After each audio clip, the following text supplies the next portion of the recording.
toutes les semaines, depuis des années, je joue au loto. Et durant toutes ces années, j'ai imaginé des milliers de scénarios où j'avais cet argent sur mon compte. Mais aujourd'hui, c'est différent. J'ai gagné ces millions. Non, c'est pas vrai. J'ai rien gagné du tout. Mais cette histoire, ça pourrait arriver à toi, ça pourrait arriver à moi, ça pourrait arriver à n'importe qui. Et la vérité, c'est que si tu venais à gagner ces millions, comment tu les gérerais? Non, parce qu'en fait, tu ne sais pas gérer les millions.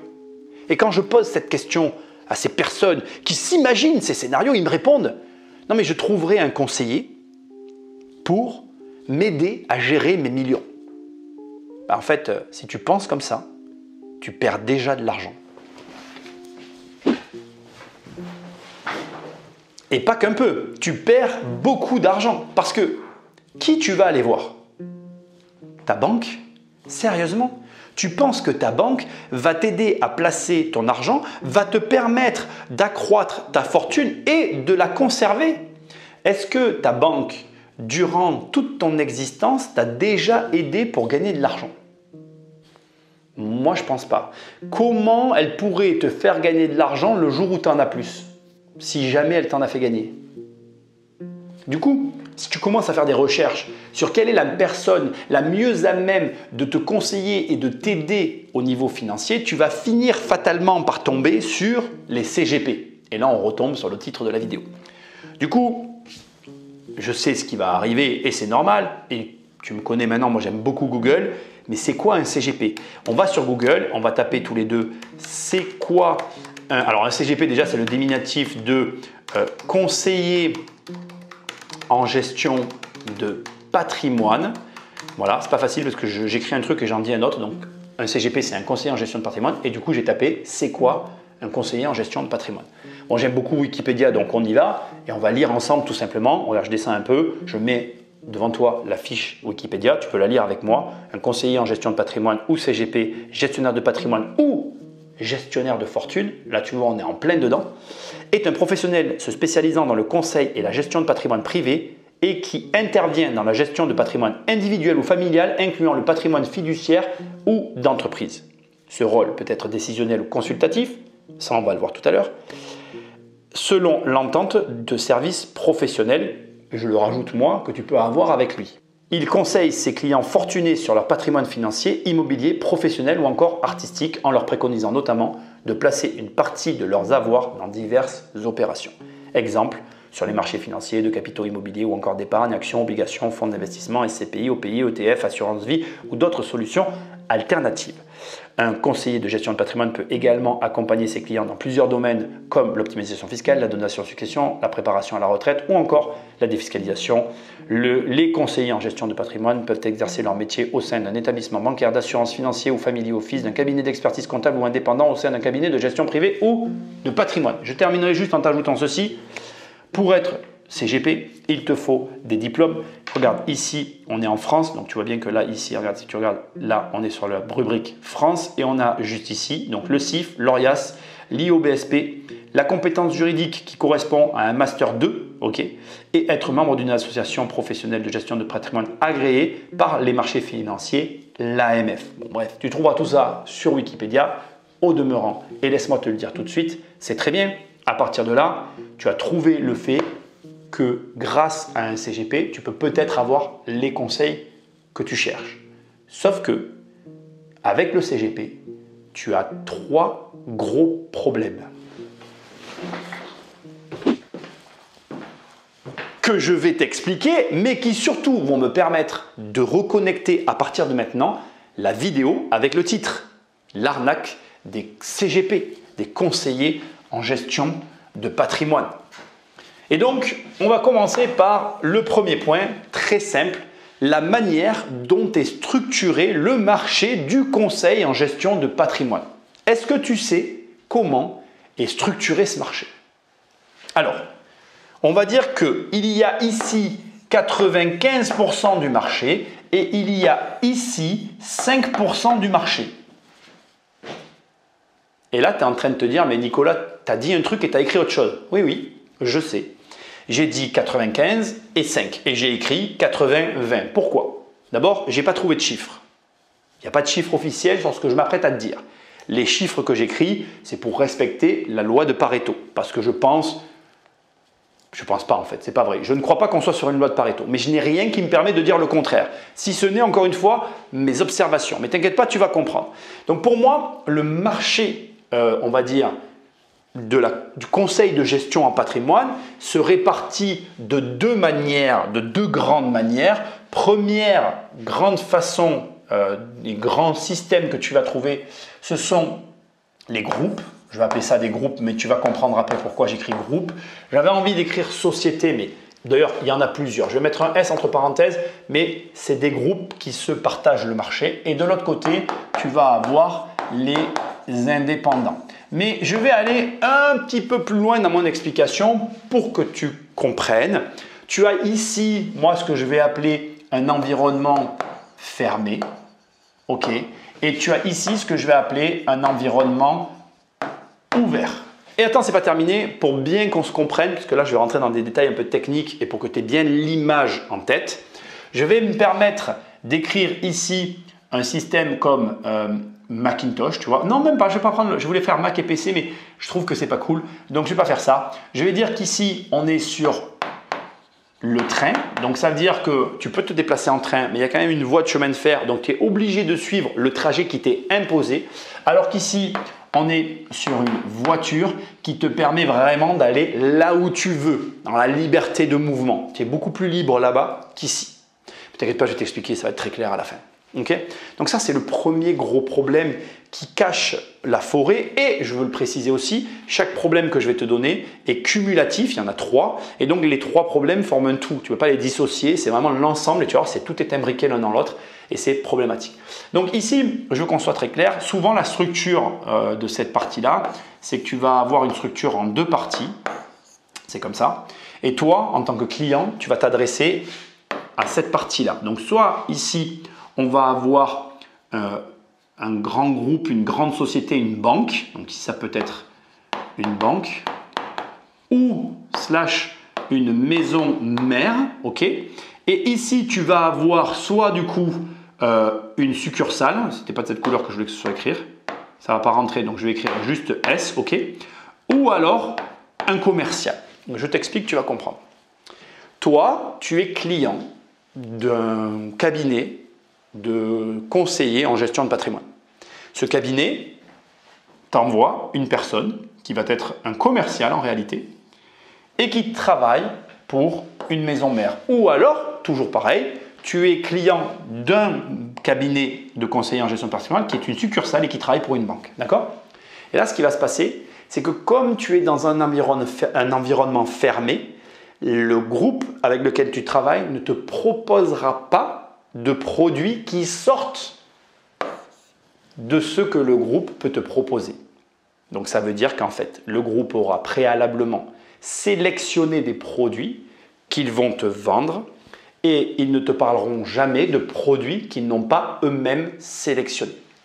Ici, quand tu vas payer le service du conseiller en gestion de patrimoine, tu vas avoir, d'abord, dans les 2 cas, tu vas avoir des contrats, mais tu vas avoir surtout un service qui est facturé avec le produit. C'est-à-dire que tu as le service qui est dans le produit. Donc, pour faire simple, on va dire, vous avez souscrit une assurance vie, vous mettez tant d'argent et pour toi, c'est presque transparent. Tu as l'impression finalement que tu as pris ton assurance vie et que l'argent est allé dans l'assurance vie. Et point à la ligne. Ici, chez les indépendants, on est dans des environnements ouverts. Dans ces cas-là, on a accès à tous les produits du marché et on va avoir un conseil qui est facturé. Donc, par exemple, un petit peu à l'image des avocats, on va dire, eh bien, la prestation coûte 300 € de l'heure et on facture 300 € de l'heure pour le conseil. Là, tu vas me dire, attends Nicolas, il y a un truc que je ne comprends pas. Pourquoi au départ tu me donnes une répartition et tu me dis qu'il y a très peu de personnes qui produisent ce genre de service et énormément de personnes qui sont sur ce système-là? Bien tout simplement parce que le marché préfère payer ce système de structuration que celui-là. d'expérience, je peux te le dire, il y a peu de gens qui arrivent à avoir la valeur suffisante pour se faire payer le conseil financier. Mais pour chaque problème que je vais te montrer, je vais te donner un exemple pour que tu comprennes bien de quoi il est question. Si ces dernières années, tu as été dans un cabinet de gestion de patrimoine qui est sur ce modèle, ils ne t'ont jamais et ils ne te parleront jamais du Bitcoin. Alors tu vas me dire, ouais, c'est hyper risqué. Ah oui, mais si par exemple tu avais un conseiller indépendant qui t'a parlé du Bitcoin en 2015, ben, il t'a fait gagner des millions. Lui est ouvert à tous les types d'investissements et il va te conseiller en fonction de ta situation, mais du coup tu vas devoir payer un forfait à l'heure. Là où ici on est contraint de suivre le protocole initié par la maison mère, la banque qui se trouve au-dessus de la personne à laquelle tu t'adresses. Ça va plus loin que ça, je veux quand même que tu le saches. On est très souvent sur ces structures-là bien plus face à des commerciaux qu'à des conseillers en gestion de patrimoine parce que souvent le conseiller en gestion de patrimoine il est ici, il va donner les directives à la personne à laquelle tu parles. Toi, tu vas avoir tendance à confier l'argent à la personne à laquelle tu parles, mais ce n'est pas cette personne qui gère ton argent. Parce que, comme je te l'ai dit tout à l'heure, pour être conseiller en gestion de patrimoine, n'oublie pas, il faut des diplômes. Deuxième problème, la rétrocommission qui est liée avec le premier.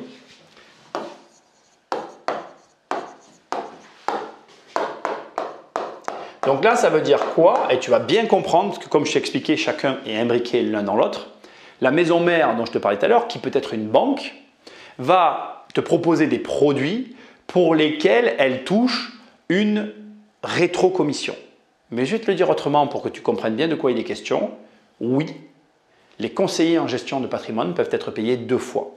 On verra le troisième problème dans un instant qui est le contrat que tu signes et les modalités de ce contrat parce qu'ils sont payés à l'ouverture et sur certains produits qu'ils te vendent, mais ils peuvent être payés aussi en marge arrière invisible pour toi parce qu'ils t'auront vendu un produit associé. Donc ça veut dire qu'en fait on a, je te l'explique avec un schéma, je trouve que c'est plus clair, ça c'est la société de conseil en gestion de patrimoine. Okay, là ici on a le fameux commercial dont je te parlais tout à l'heure et dans la société ici on a le CGP. Elle a passé un accord avec une entreprise qui propose des produits financiers qui peuvent être intéressants pour ton profil, toi gagnant du loto. Et du coup ici tiens, on va prendre un promoteur et c'est exactement l'exemple que je voulais te donner dans cette partie parce que c'est quelque chose que je connais et j'aime bien parler de ce que je connais. Ils ont un accord avec le promoteur et ça va plus loin. Cette société de conseil en gestion de patrimoine, elle appartient à une banque. Okay, regarde bien le schéma, tu vas tout comprendre. À une banque qui a financé le promoteur. Donc, si tu réfléchis au montage global, la banque, elle encaisse à plusieurs niveaux. Elle va encaisser ici sur le conseil qu'elle aura donné pour l'argent qu'elle aura pris. Elle va encaisser ici sur les intérêts liés à la promotion immobilière. Et elle va aussi permettre, ou plutôt faciliter la vente de son programme en se garantissant de minimiser ses risques parce qu'elle a l'outil pour évacuer ce qu'elle a elle-même financé quand elle n'est pas partie prenante dans la promotion. Mais ça, je ne vais pas le rajouter, sinon ça fera trop. Mais tu sais très bien que c'est vrai. Ok ?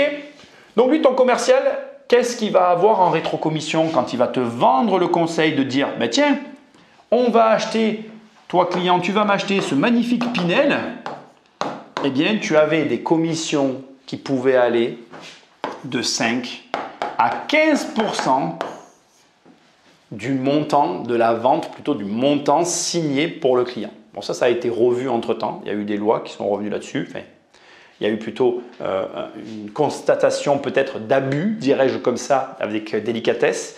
Et on a revu tout ça à la baisse. Aujourd'hui, on est autour des 10%. Mais tant bien même, la question que j'ai envie de te poser à ce stade, en ayant illustré finalement l'exemple que je voulais te donner, c'est est-ce que on te conseille le Pinel parce qu'il est adapté à ta situation ou est-ce que le Pinel se retrouve entre tes mains parce que tu es rentré dans ce schéma et que finalement la personne que tu as en face de toi a intérêt à ce que tu prennes ce Pinel.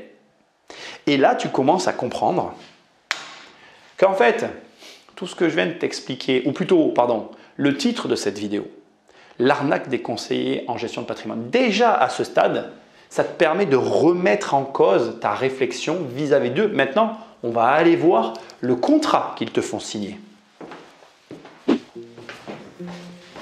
Tout en sachant que je me suis concentré sur les points qui nous intéressent. Je ne vais pas te montrer un contrat entier. J'ai pris juste une page où j'ai enlevé, où j'ai fait attention d'enlever tous les éléments liés à la société et je vais juste te montrer ce qui fait que le contrat est problématique avec les CGP. C'est le troisième problème. Et regarde, déjà, juste pour faire écho à ce que je viens de dire, ici, tu as 300 supports qui sont fournis par la société mère ou par la société pour laquelle travaille le CGP. Donc, tu ne pourras pas avoir le conseil du Bitcoin, tu ne pourras pas avoir certains supports qui n'ont pas été validés par la société avec laquelle travaille le CGP. Mais ce qui m'intéresse, ce n'est pas ça. Ce qui m'intéresse, c'est les quelques lignes que tu vas avoir juste ici qui me dérangent plus, tu vois. Bon, attends, je vais les prendre comme ça. Voilà, je les surligne comme ça. Voilà, c'est ce qu'ils vont appeler, regarde, des frais de gestion compétitifs de 0,80% maximum pour les supports sécuritaires en euros ou les supports en unités de compte. Ou alors les 1,193% maximum par an pour les supports en SCPI. Ça veut dire que tu ouvres une SCPI chez ton CGP, il va te prendre 1,193% du montant investi. Attends, ça ne s'arrête pas là, tu le vois juste en dessous, tu as ici, auquel donc tu peux ajouter la rémunération du CGP de 10% sur la performance annuelle de la poche investie en unité de compte si elle est positive. Alors au début, ici, je voulais te faire une analogie avec les impôts. Elle aurait été facile, un peu acide et pas juste. Donc, j'ai choisi de faire avec les voitures. Mais avant, je vais ouvrir et fermer une parenthèse. Juste, je veux aussi souligner autre chose. Si tu lis les contrats de CGP, il y a plein de mots compliqués. Tu vois, la performance annuelle de la poche investie. Moi, je ne le répéterai jamais assez. Dans la finance, quand quelqu'un t'explique avec des mots compliqués une situation très simple, c'est que tu es en train de te faire flouer. Voilà, j'ai employé un mot compliqué, tu vois, parce que je sais aussi le faire. En réalité, tu peux employer des mots très simples parce que la situation, elle n'est absolument pas compliquée. Le montant de l'argent que tu places, on en prend un pourcentage pour nous parce qu'on se rémunère sur les bénéfices. C'est comme ça qu'on devrait le présenter et pas la poche investie. Mais bon, bref, c'est leur terme qu'ils ont choisi d'employer. Fermez la parenthèse.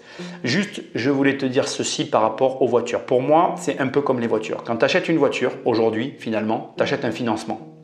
Réfléchis-y, tu verras. Il y a énormément de gens qui achètent les voitures au travers de leasing, au travers de crédits, au travers de différents systèmes qui sont proposés par les marchands de voitures. Et finalement, on se retrouve dans ce genre de situation. Avant de signer un contrat d'une voiture, assure-toi toujours que le contrat que tu signes soit adapté à ta situation. Tu ne vas pas aller acheter un leasing qui te contraint de rester lié avec la voiture pendant 3 ans alors que tu sais que tu vas déménager l'année prochaine. Du coup, tu n'as peut-être pas acheté cette voiture neuve qui te fait envie, mais si tu déménages dans un an, tu achèteras une voiture bien moins chère parce que tu déménages.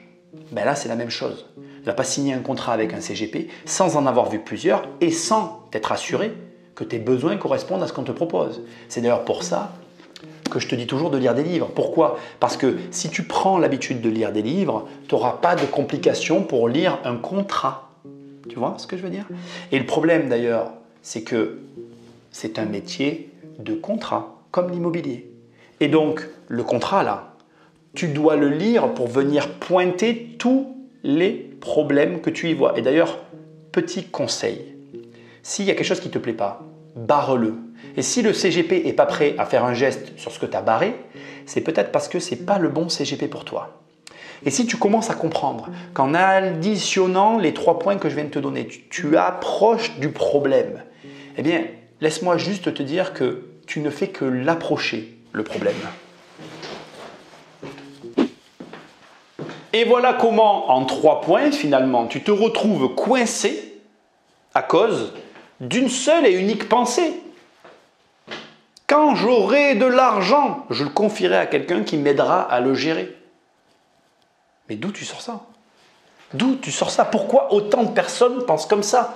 Regarde, ça, c'est toi. Et ça, c'est ton argent. J'ai une question à te poser. Ok? On va faire ça comme ça et ça comme ça. Et puis là, on va mettre ça comme ça. On va mettre par exemple la fameuse banque dont je parlais tout à l'heure. Ici, on va prendre la succursale. Là, on va mettre un intermédiaire. D'ailleurs, j'aurais dû faire l'inverse, mais tu as compris l'idée, c'est pas très grave. J'ai une question donc très simple à te poser. Dans les trois schémas que je te propose ici, lequel des trois est le plus rentable pour toi? Lequel tu choisis des trois? Ouais, c'est ça, tu as compris. Plus il y a d'intermédiaires, moins il y a d'argent pour toi. Ça, c'est pas terminé. Le fait est que dès l'instant qu'il y a quelqu'un, c'était pas de cette couleur que je le voulais, dès l'instant qu'il y a quelqu'un qui a un quelconque contrôle sur ton argent, ben malheureusement, ce n'est pas intéressant pour toi. La seule manière d'être sûr de gagner de l'argent, c'est de gérer son argent en direct, c'est de réduire la distance entre toi et ton argent. Donc, plus tu vas rajouter de personnes, plus ça va être compliqué. Attends, j'ai un truc à te dire. Je crois que quand j'ai commencé cette vidéo, je rêvais de te le dire. Je crois même que j'ai fait cette vidéo pour ce passage. Regarde, tu peux apprendre à pêcher ou alors tu peux attendre le poisson. J'adore. Oui, on va parler des formations en ligne. On va parler de lire des livres. Tu tapes riche sur Amazon. Tu as ce livre qui apparaît, Devenir riche sans argent. Tu tapes crise financière avec ou sans accent sur Amazon. Tu as ce livre qui apparaît, Survivre à une crise financière. Et oui, tu dois t'éduquer. Oui, tu dois apprendre à faire des choses. Pourquoi? Regarde, je vais t'expliquer avec un exemple chiffré. On va imaginer un ingénieur qui gagne 4 500 € par mois. On va imaginer un footballeur qui gagne 100 000 € par mois. Le footballeur, tu vas me dire, il gagne bien sa vie. Il peut lui attendre le poisson et donc donner son argent à un conseiller en gestion de patrimoine qui va gérer son argent pour lui. Et l'ingénieur qui gagne clairement pas assez d'argent, et même si tu gagnes moins, il n'a aucune raison d'attendre le poisson. Du coup, il est obligé d'apprendre. Tu as compris qu'on pouvait remplacer à pêcher par gérer, apprendre à gérer, et ou attendre que quelqu'un gère pour toi. Tu as compris, hein, le jeu de mots, je le précise au cas où, mais voilà. Donc, lui, il n'a pas le choix, il gagne clairement pas assez, il va devoir apprendre pour faire par lui-même et se développer. Lui, il gagne clairement beaucoup trop et tu vas me dire, il a intérêt de déléguer. Et la réponse est non. Parce que l'erreur que tu fais avec tout ça, c'est qu'en fait, il n'a jamais été question de choisir. Il n'a toujours été question que de toi. Pourquoi je te dis tout ça? Parce que, écoute bien, c'est important. Le footballeur qui va confier beaucoup d'argent à un conseiller en gestion de patrimoine et qui du coup va lui faire confiance et qui du coup ne va pas vérifier. Qu'est-ce qui risque de lui arriver? La même chose qu'à tout le monde. Ça n'est pas le montant de l'argent que tu as, le volume d'argent que tu génères ou même le super loto que tu auras gagné qui va te protéger de l'abus, de l'arnaque et de je ne sais quoi d'autre. Parce que, encore une fois, la confiance n'exclut pas le contrôle. Et en matière financière, le contrôle de l'argent est de loin ce qui te garantit d'avoir de l'argent. Donc plus tu t'éloignes de ton argent, moins tu as de contrôle, moins tu as de chances d'en avoir et surtout plus tu t'éloignes de toi. Parce que l'enjeu, c'est toi. Et la vérité, c'est que tu gagnes beaucoup d'argent ou que tu ne gagnes pas d'argent, tu dois savoir de quoi tu parles. Tu sais pourquoi? Parce qu'on ne délègue que ce que l'on connaît. C'est la connaissance qui est la clé de l'argent que tu vas avoir, mais même pas que tu vas avoir, que tu vas réussir à garder. La connaissance. Comment conclure cette vidéo? Tout d'abord, en te rappelant que c'est comme dans tous les métiers. Il y a des bons et des mauvais CGP. Et si tu veux trouver les bons CGP, oriente-toi vers ceux qui te donnent des conseils, qui ne sont pas sur des rails, et vers ceux qui vont avoir tendance à faire avec leur argent ce qu'ils te conseillent de faire avec ton argent. Autrement dit, ne confie ton argent qu'à des gens qui pratiquent ce qu'ils te conseillent. Et je veux te le dire, mais j'ai fait cette vidéo pour toi, pour te dire ce que je vais te dire maintenant. Je ne sais pas pourquoi, mais on vit une époque où aujourd'hui, tout le monde se dédouane de ses responsabilités. Je me suis fait arnaquer par ce vendeur de rêve, c'est pas ma faute. Je me suis fait arnaquer par ma banque, c'est pas ma faute. Je me suis fait arnaquer par mon CGP, c'est pas ma faute. C'est jamais ta faute en fait. Sauf que, je vais te le dire et tu vas pas m'aimer pour ça. Moi je te le dis, c'est toujours de ta faute. Quoi qu'il arrive, c'est de ta faute. Et l'erreur que tu commets, c'est parce qu'il s'appelle conseiller en gestion de patrimoine, tu crois que gestionnaire de patrimoine, il va gérer à ta place. Mais personne ne va jamais gérer à ta place. Tu peux gagner au loto et ne jamais trouver qui que ce soit qui gérera mieux que toi le moindre centime que tu auras gagné de je ne sais quelle façon. Tu es responsable de ton argent. Ton argent est ta responsabilité. Tu es responsable de tes placements. Tu es responsable de la banque dans laquelle tu mets ton argent. Tu es responsable de ton déficit de connaissances financières qui t'amène à croire tout et n'importe quoi. Tu es responsable de cette personne qui t'arnaque. Ouais, je sais que ça, tu ne vas pas du tout aimer parce que c'est la conclusion de cette vidéo. En fait, on ne peut pas arnaquer une personne honnête. On ne peut arnaquer qu'une personne malhonnête, cupide, en déficit de connaissances. Et dans cette configuration, tu vas voir fondre ton argent souvent de la même manière que tu l'as gagné. D'ailleurs, c'est ça que je veux te dire. Généralement, la manière dont tu gagnes ton argent, c'est la manière dont tu vas soit le dépenser, soit le perdre.